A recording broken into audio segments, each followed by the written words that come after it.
Yes, I do. I want the most honest and transparent debate about immigration, legal or illegal, that we can possibly have. And it is wrong that the government or other agencies hide statistics. And so, following your very important campaign, I have laid an amendment to the upcoming criminal justice bill, which tackles one of these issues, and it says that the government must publish statistics on crimes and sentences by country of origin and by visa and asylum status. And so if the government accepts this, or we win in Parliament, then from now on, we will have this information. And we don't know what this will show. It may be that it shows that there are some surprisingly interesting statistics, that some people coming to our country are extremely law-abiding, more law-abiding than British citizens, or it may show the opposite. But what matters here is that we have the information and that we can have an honest debate as we set policy. It's worth noting as well that we've been in communication with the Ministry of Justice on this.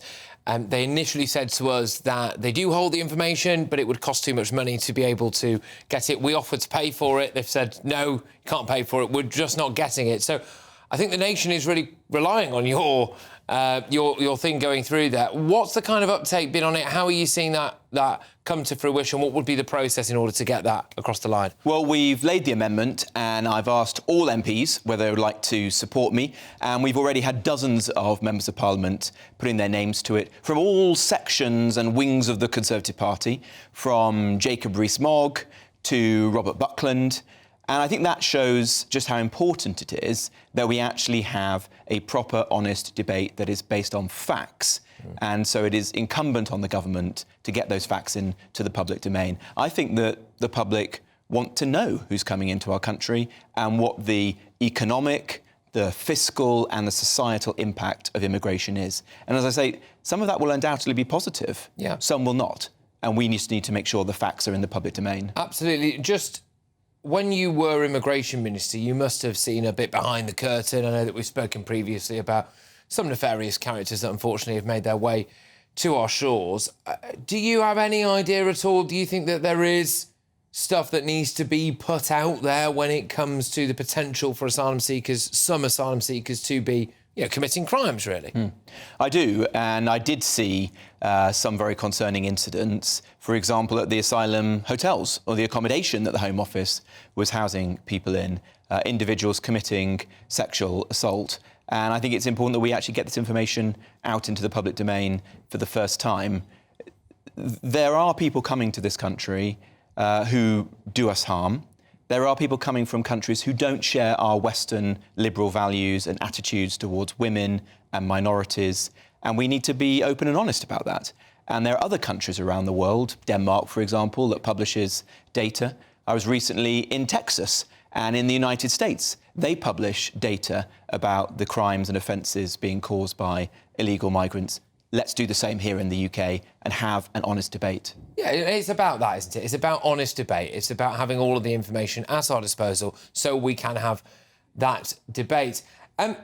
Let's talk about some of the people that we know about who are already here, who are committing offences. Now, you have unearthed some quite astonishing statistics, actually, which I will let you run through, but this is about hyper-prolific offenders and their rate of reoffending. Go on. Well, look, we all want to live in a safer country. One of the ways to tackle that is to address those people who are committing the most crimes. And the statistics are really shocking. They show that more than 50% of all of the convictions for criminal offences in this country are done by just 9% of people. It's remarkable. And there are even people who are committing 45 offences, a single individual, in the last 12 months. That is completely wrong. We've got to address this properly for the first time. Without being sent to prison? Without being sent to prison. And prison is for many different things. It's for punishment, it's for rehabilitation, but it's also for public safety and to get the most prolific and dangerous people off the streets of our country. And so what I'm calling for is a different approach to the one we've had in recent years. It is that we lock up more of these prolific offenders and just get them off our streets, keep the public safe. And to do that, we will need to build more prisons, But I don't flinch from that. I think we have to embrace that if it is a way of keeping the public safe. And so what I'm calling on the government today is to build more prisons, to embrace a national mission of building more prisons, getting the most dangerous and prolific offenders off the streets and keeping the public safe. Conceivably, I know it will not be as black and white as this, but conceivably then, if the worst 9% were locked up, there is the potential for crime to be reduced by about 52%. Yeah, I think it would have a very big and immediate impact on crime. Yeah. And it's also a statement about what kind of country we want to live in. I think you and I would agree that we want to live in a country where people are given a second chance. I don't think people necessarily should be given a third or fourth or fifth chance. I certainly don't think people should be given a 45th chance. And so let's have a fundamentally different approach to crime, locking up these prolific offenders and keeping the public much more safe. I've read with some interest, or listened to, I should say, with some interest, a piece that you did with Alison Pearson, who's a regular panellist on this show. It appeared, my understanding from this, was that you had to do quite a bit of convincing for Rishi Sunak when it comes to him taking immigration seriously and actually looking to cut it in any way, shape or form. Does he really take it seriously, do you think, when it comes to mass immigration? Well, I didn't feel that the Prime Minister understood the importance of legal migration to the British public. It was an issue that I have cared about for a long time. I shared that conviction with Suella Braverman, the Home Secretary at the time. She and I met the Prime Minister approximately every fortnight to talk about Home Office issues like stopping the boats, like security and policing. Never once did we have a conversation about legal migration because the Prime Minister didn't want to talk about it. And so ultimately, the conversation that I had with him in November and early December was after I'd made it clear to him and the people around him that this was unsustainable. I wasn't willing to continue in my role as Immigration Minister unless we tackled legal migration. And we did as a result of that. We announced within days of having a proper meeting a significant set of measures that will cut legal migration by 300,000. But again, to me, that was a beginning, not an end.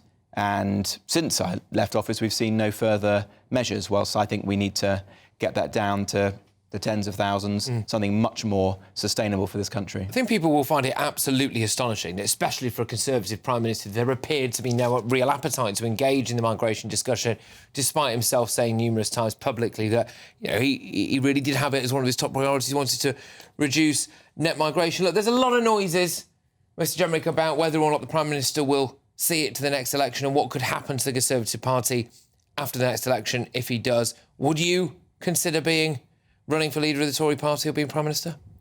Well, I don't think that is the question at the moment. We have a Prime Minister in Rishi Sunak. And the point I've tried to make since I resigned is actually that this isn't primarily about personalities. It's about the course of the country. And I think there needs to be a change of course. And one of those areas is in immigration. We're clearly going down the wrong path. We're living in a country with net migration of 600,000 or 700,000, and we're not stopping the boats. In fact, the numbers crossing the Channel are currently increasing.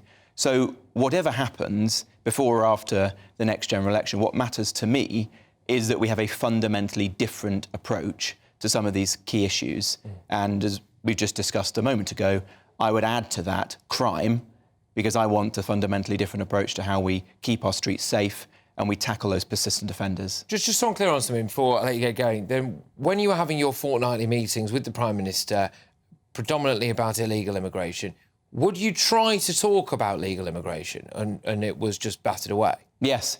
You know, both Suella and I wrote on a number of occasions, often together, sometimes on our own. I wrote privately to the Prime Minister, setting out the case for reducing legal migration, and we didn't routinely get responses to those letters. I think that the Prime Minister, like others, took the view that legal migration didn't matter, and that Brexit, if it was anything, was about taking back control, but not bringing down the numbers. I disagree with that. I think that Brexit was one of a number of votes by the British public throughout my lifetime, which has been about not just taking control of the levers, but using them to bring down the level of net migration to this country and building a different economic model based on investing in our own people and productivity, not just importing foreign labour. That's what we need to do now. That is the future of the Conservative Party.